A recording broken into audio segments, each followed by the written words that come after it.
Fuego y azufre. En el rumbo de la mañana se abre la mesa de debate en este programa hoy miércoles. Y la verdad es que las informaciones en diversos sentidos son muy, pero muy complicadas. Inclusive cuando ustedes escucharon las noticias que íbamos dando, dependiendo del interés de cada quien, uno podía ir tomando por qué lado ir. O sea, qué información a mí me parece más potable. Pero yo les traigo a colación el siguiente caso, que es un debate recurrente que vuelve siempre a la República Dominicana ante situaciones atroces, ante situaciones que conmueven a nuestra sociedad. Y es el caso de la desaparición de la niñita Brianna Henao. ¿Qué sucede? A raíz de la desaparición de la niña, que lamentablemente todavía está plagada de contradicciones, no se sabe a ciencia cierta qué le pasó, ni quién hizo lo que presuntamente le pasó. No se sabe a ciencia cierta. Ya se está hablando de tortura en las declaraciones de esos dos tíos abuelos, pero no se tiene idea del paradero del cuerpo, ni de en qué estado está, ni de qué fue exactamente lo que sucedió, no se sabe. Pero a raíz de esta tragedia, ya surgen voces pidiendo que en República Dominicana se establezca la pena de muerte, por un lado, para ajusticiar, vamos a decirlo así, a personas que cometan crímenes tan horrendos, personas que uno sinceramente entiende que se han autodescalificado para vivir en sociedad. Y de ahí, ante la indignación y el dolor, surge cada cierto tiempo esta propuesta de establecer la pena de muerte en el sistema jurídico nacional. Pero también hay otra propuesta que estaba enfocada principalmente a los violadores, para que, utilizo el término crudo para que se entienda bien, a los violadores de índole sexual. Y es otra propuesta que también surge de manera recurrente cuando sale a la luz casos terribles de víctimas de este tipo de crímenes y de abuso también incalificable. Y es la propuesta de la castración química para castigar al que perpetre una acción tan vil como la de la violación sexual. El senador Franklin Romero reaccionó en el día de ayer, repito, ante el caso de la niñita Brianna Henao y propuso que la solución deba ser la castración química.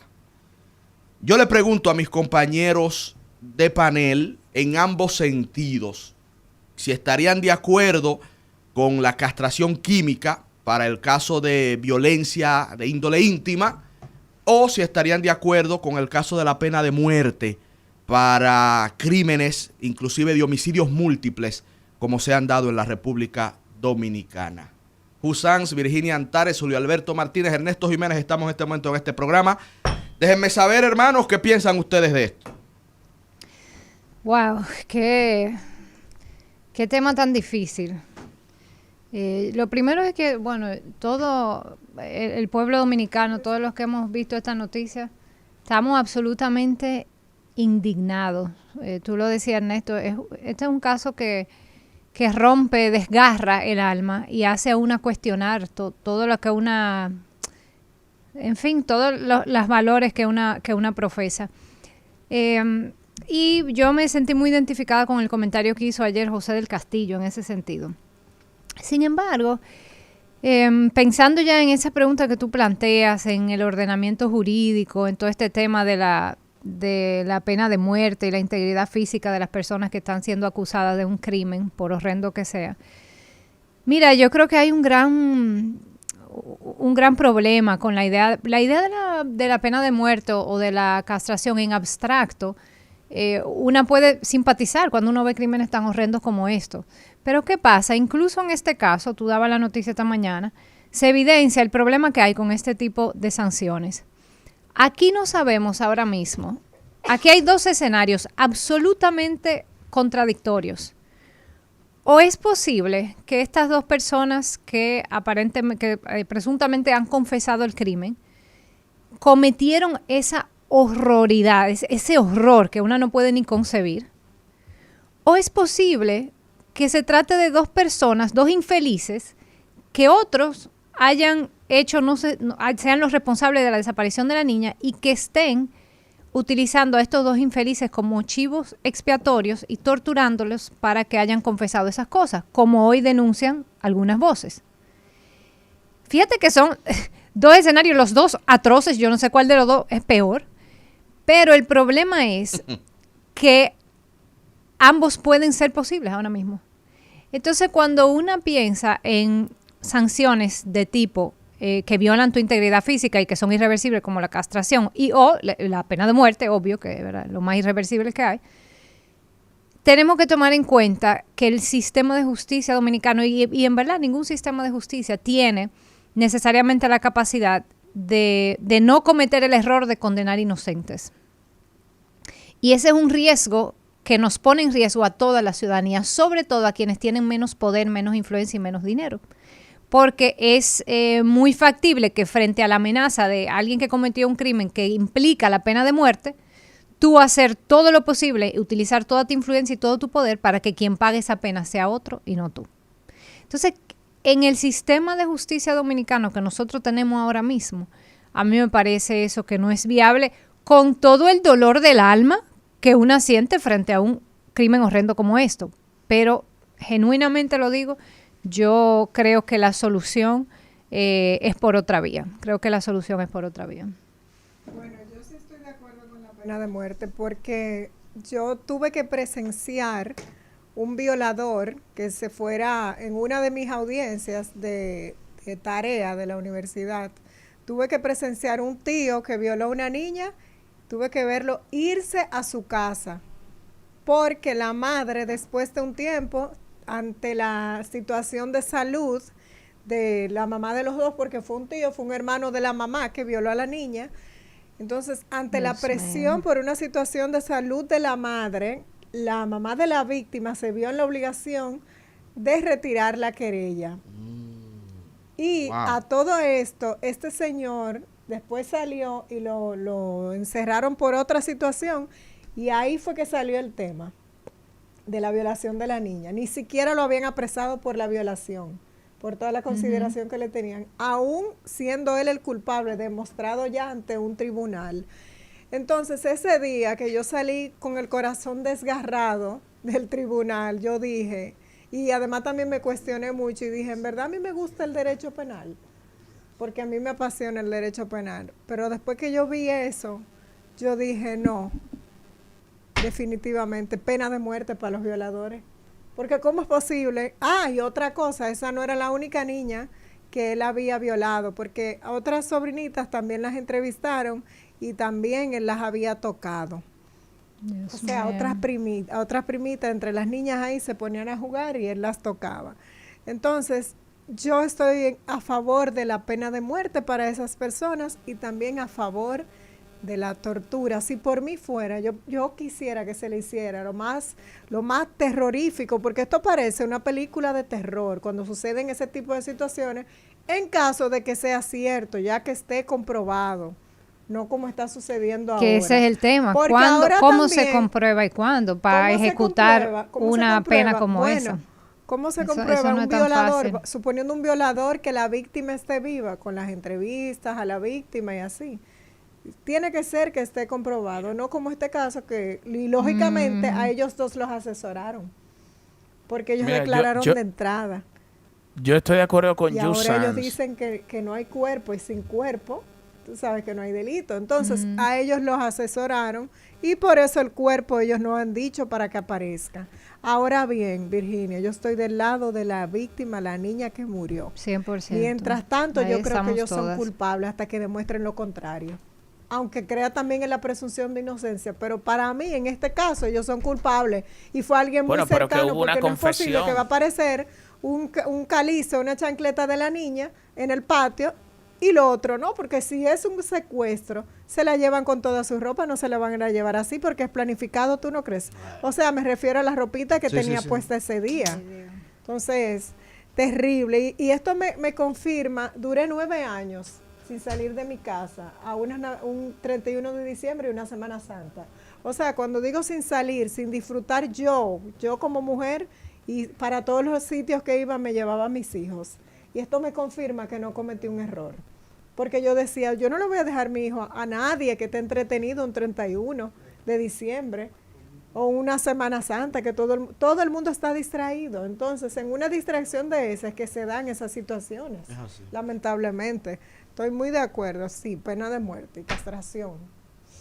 Julio Alberto Martínez, querido amigo, ¿qué piensas tú? Yo comparto ese criterio expresado por mi compañera Yu Sanz, porque el derecho no es para todo el mundo.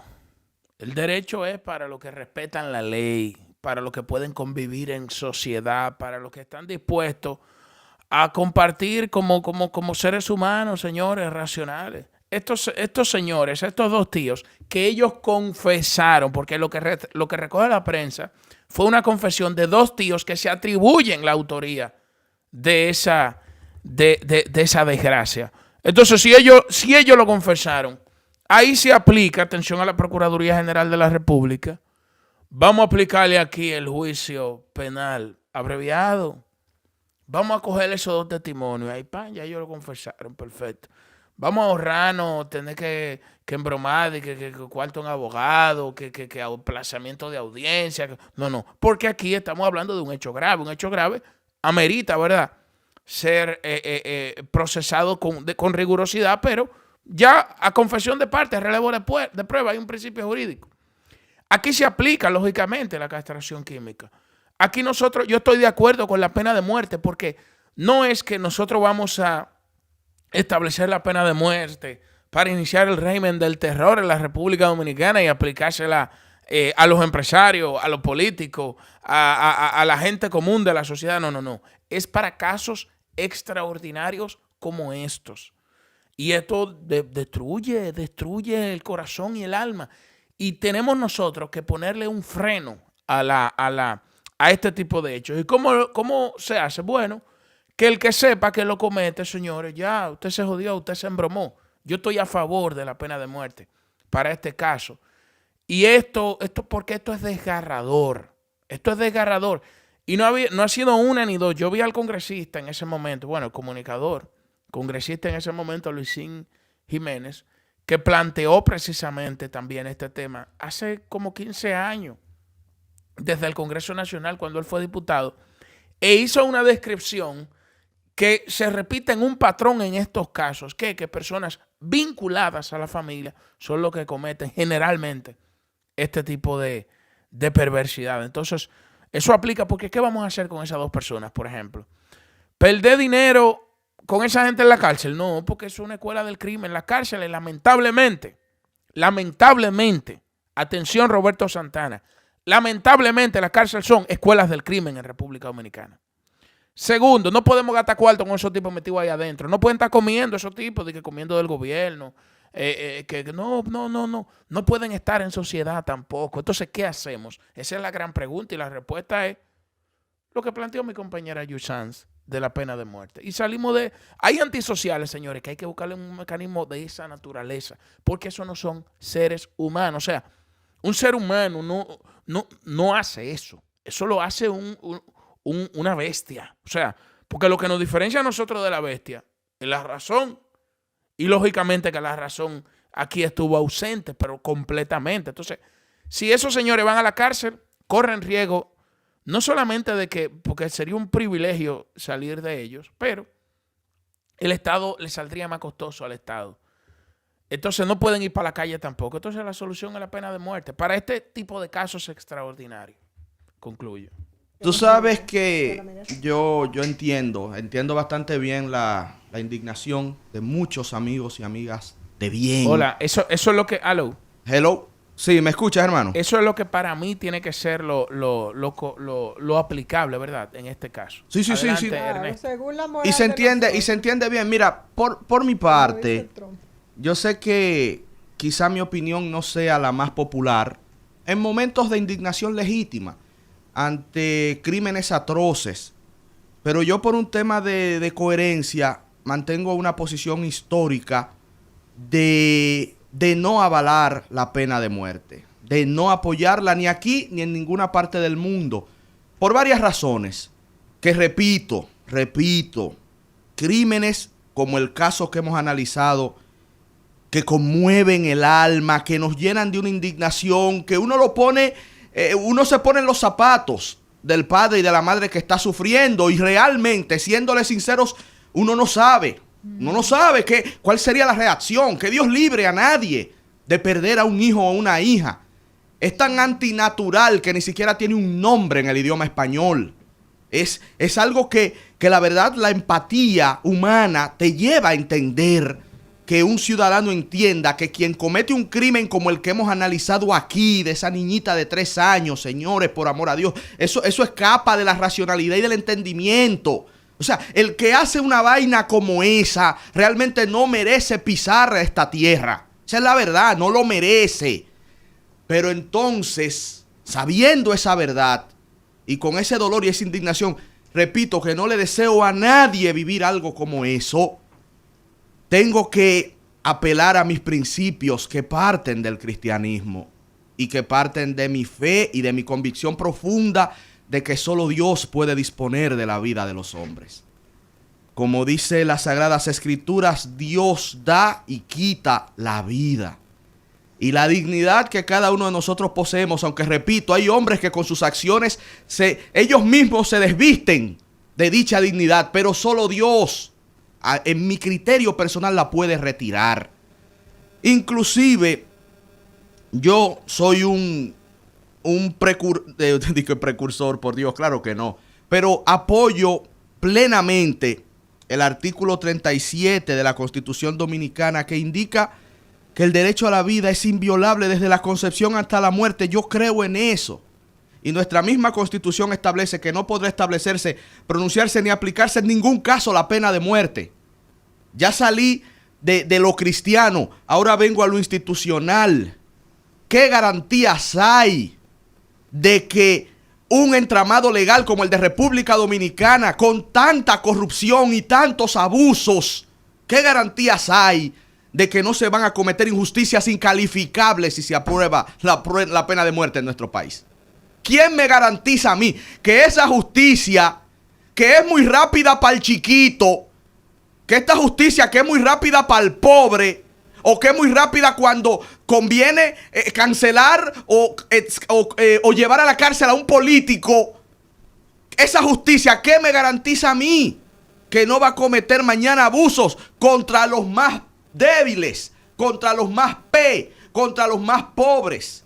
O sea, a mí me aterraría que en un país como el nuestro, donde la Policía Nacional se abroga el derecho de quitarle la vida y eso se queda así a quien se la tenga que quitar, siempre y cuando no sea rico o poderoso, ¿qué me garantiza a mí que una pena de muerte no sería después aplicada de manera injusta para quitar del medio a cualquier persona, por la razón que sea, que estoy seguro terminará afectando a los más débiles?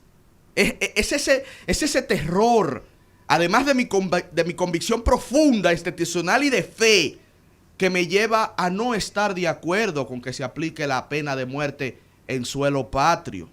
Y yo les traigo 2 casos de lo que pudiera pasar, y que ha pasado en un país mucho más desarrollado que nosotros, que es los Estados Unidos de América. Solo 2 casos les menciono a ustedes. El primer caso es el del señor Carlos de Luna. Él fue ejecutado en el año de 1989 en el estado de Texas, en Estados Unidos. Él fue condenado por el presunto asesinato de la joven Wanda López. Resulta que en el juicio, ese muchacho, porque era un muchacho cuando lo condenaron, Carlos de Luna decía: yo no maté a Wanda la mató Carlos Hernández. Y en el juicio no se pudo demostrar que Carlos Hernández fue que mató a Wanda. Pues resulta que a Carlos de Luna lo condenaron. La justicia lo condenó. La justicia estadounidense dijo: Carlos de Luna es un asesino vil y merece morir. Y lo mató la justicia. Lo ejecutó. Les digo qué pasó. Que años después se demostró que no fue Carlos de Luna que mató a Wanda. Y hay múltiples Años casos después así. se demostró que fue Eso Carlos pasa. Hernández que mató a Wanda. Entonces, la misma justicia gringa condenó a un joven, le quitó la vida al joven, y después del joven estar muerto se demostró que no fue él que la mató. ¿Quién le devuelve la vida? ¿Quién le devuelve la vida? Pero era una orden judicial. ¿Cómo tú puedes ir en contra de una orden judicial? Se demostró en la justicia y lo asesinaron porque fue un asesinato, porque le quitaron la vida a un hombre inocente. En Estados Unidos, eso es un caso. Otro caso de otra índole. Cameron Todd Willingham, ejecutado en el 2004, porque supuestamente incendió su hogar para de manera premeditada quitarle la vida a sus propios hijos. Lo llevaron a juicio. Se demostró que el tipo era un maldito y que le quitó la vida a sus hijos. Luego de que la justicia gringa le quitó la vida a él, llegaron las pruebas, señores, y la ciencia pudo demostrar que no fue él, que fue un accidente, fue un incendio, y que él no fue el que produjo ni siquiera el incendio. Fue un accidente. ¿Quién le devuelve la vida a ese señor, a Cameron Todd? ¿Ustedes entienden? Les di 2 casos, pero hay muchísimos de un país mucho más desarrollado que la República Dominicana, que sí tiene la pena de muerte, en donde después de matar al supuesto asesino se demuestra que era inocente. ¿Quién le devuelve la vida? Si eso es en Estados Unidos, imagínense en un paisito como el de la República Dominicana. Aprobar la pena de muerte en República Dominicana sería una locura que abriría la puerta a todo tipo de injusticias. Que Dios nos libre de que se llegue a algo así. No, Y por eso hay que darte la estoy razón totalmente en cuando contra de hablas que se sobre apruebe la pena de muerte. debilidad institucional dominicana y lo que se pudiera, lo que esto pudiera desencadenar. Yo te doy la razón ahí, porque ciertamente nosotros hemos sostenido, y lo han hecho cada uno de mis compañeros también, críticas a las debilidades del sistema de justicia en la República Dominicana. Eso es verdad. Ahora, en este caso hay una confesión de 2 tíos que dijeron que ellos cometieron ese hecho. O sea, lo que yo quiero expresar es que cuando se toma una medida jurídica rigurosa de esa naturaleza, tiene que ser ya en función de haber agotado, de que ya cuando se tengan los hechos concretos, probados, ya debidamente documentado y evidenciado en el tribunal. Porque eso, o sea, es sobre la base de eso. Pero lógicamente, tú haces un análisis que es muy sensato, que es muy maduro, porque no te dejas arrastrar por esa indignación y el furor popular, como cada uno de nosotros, como en el caso mío, porque uno dice de una vez, no, de cocotado de una vez la Plaza de la Bandera. Eso no hay que hablar mucho y poner un encendedor y quemárselos ahí a fuego lento, tranquilo, para explotarlo. Sin embargo, la realidad es que ya la justicia, nosotros no tenemos, lamentablemente, son de las grandes debilidades que tenemos, que estos jueces, estos fiscales, por ejemplo, no quiero cargar el dado a los jueces y a los fiscales, pero la manera de cómo se instrumentan los expedientes en la República Dominicana deja mucho que desear, ¿tú entiendes? Entonces, eso sería un contraste, pero en este caso, yo espero que la justicia pueda, en función de lo que plantea la ley actualmente, que la justicia pueda instrumentar este caso y pueda condenar a los que cometieron este hecho tan doloso, tan perverso. Rafael Paz se une al elenco del Rumbo de la Mañana y me gustaría, la verdad, escuchar su opinión en un tema controversial que tiene 2 vertientes que tengo que reconocer que las mezclé y quizá no fue lo ideal porque hay una distancia muy grande entre castración química y pena de muerte, pero es que se están discutiendo en este momento y generan mucho interés y opiniones en la sociedad. ¿Qué piensas tú, Rafael, de ambas propuestas para la legislación dominicana? Mira, para referirme a este tema tengo que hacer una pequeña historia personal. Voy a comenzar con una anécdota. Cuando inicié mi camino en el liderazgo político ya electoral en esta última etapa de mi vida, una de mis primeras entrevistas fue con un personaje muy popular de la comunicación dominicana en un segmento que se denomina Sin Censura. Sin Censura. Y ese amigo recuerdo que habían intentado asesinar a David Ortiz el día anterior. Había una indignación importante en la República Dominicana. Reciente, sí. Entonces ese comunicador me sugirió que tratara el tema de la pena de muerte. Que eso iba a generar un gran impacto en las redes. Yo no tenía seguridad sobre el tema, por lo cual mi planteamiento fue, nosotros deberíamos evaluar en ese momento el establecimiento de la cadena perpetua o la pena de muerte. Abrir la discusión, dije en aquel momento, y eso generó un gran revuelo, y evidentemente generó un gran revuelo. Pero en cierta medida me puso una marca frente a sectores que se oponen de manera importante a eso. Bueno, yo lo tomo como mi primer aprendizaje en el camino del liderazgo político. Esa es una solución extrema que suena bien y que genera emoción y que la gente en la indignación pudiera decir, mira, yo estoy de acuerdo. Mucha gente te va a decir, vamos a darle para abajo a esos monstruos. Sin embargo, en mi transitar por la vida pública, me he dado cuenta y he comprendido a profundidad que nuestro sistema de justicia tiene debilidades profundas. Y que así como defiendo la vida desde la concepción, asimismo hay que defenderla hasta la muerte. Y el Estado, aunque pudiera tener, y experiencias internacionales demuestran que pudieran tener maneras para hacerlo, en realidad es un paso que al final es irreversible. Y cuando se cometen injusticias en ese sentido y las comete el Estado y la sociedad en su conjunto, es una marca que queda en el corazón de todos. Yo te pongo el caso de Nayib Bukele, por ejemplo. Nayib Bukele ha sido feroz en contra de las bandas criminales. Ha excedido el marco de la democracia. Se ha desbordado en el uso del poder público para algunos, pero no ha recurrido a la pena de muerte. Él prefiere meterle 40 o 50 años en el secot, ponerlo a trabajar, ponerlo a comer arroz con guandule, sin carne, durante 10 años, que recurrir a esa medida. Entonces, usted que me escucha dirá, cónchole, pero es que ese caso de Puerto Plata es indignante.